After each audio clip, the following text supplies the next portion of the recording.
Philippians chapter 1 verse 1 up to 11.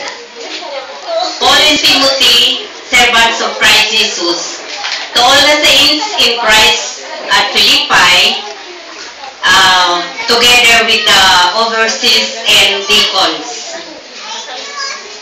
Grace and peace to all of you from God our Father and the Lord Jesus Christ. I thank my God every time I remember you. In all my prayers, to all of you, I always pray with joy because of your partnership in the gospel from the first day until now.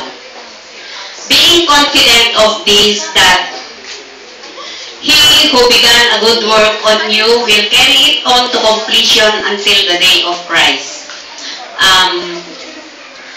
It is right that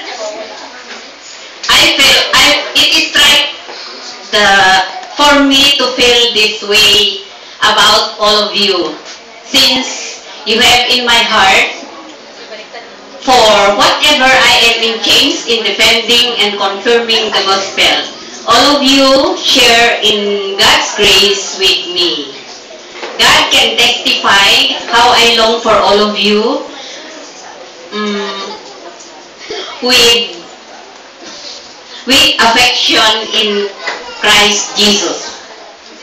And this is my prayer, that your love may abound more and more in knowledge and depth of insight, so that you may be able to discern what is best, may be pure and blameless until the day of Christ, filled with the fruits of righteousness that comes through Jesus Christ, to the glory and praise of God. Amen.